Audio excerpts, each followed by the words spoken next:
Kemarin tuh rame tuh dipotong orang di mana-mana sebuah video saya kayaknya 2 tahun yang lalu. Teman saya namanya Rispo mengeluh soal saham bank. Saham perbankan kenapa pada turun bang? gua megang banyak ini bang. Ini perlu kepada nyungsep bang ya. Tapi itu juga udah bertahun-tahun yang lalu. Yes.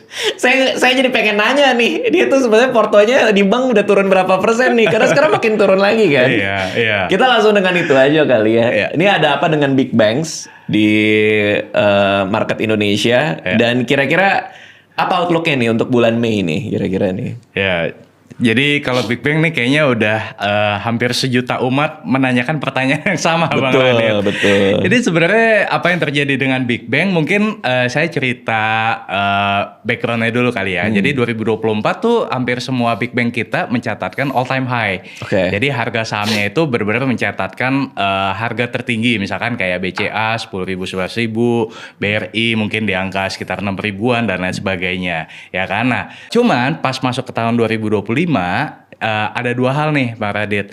Yang pertama adalah secara makro 2025 itu kan nggak terlalu bagus, di mana terjadi deflasi, kemudian juga banyak pengangguran segala macam. Yang intinya, dan satu lagi suku bunga sempat masih tinggi tahun 2025 awal tuh, yang membuat penyaluran kreditnya tuh melambat.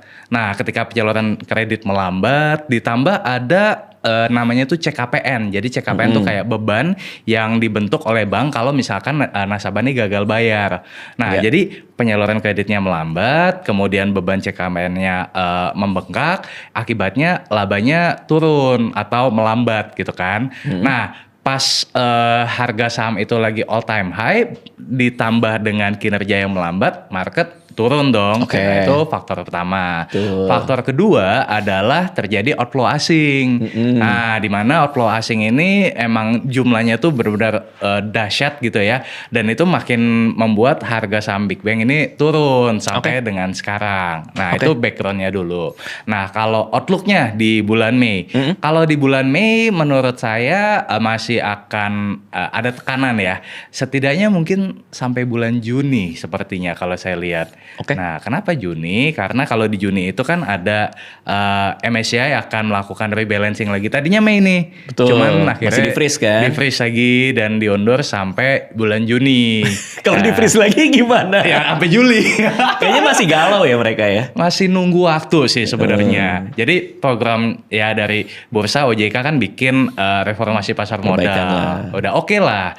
Tapi ya pengen lihat konsistensinya kalau yang saya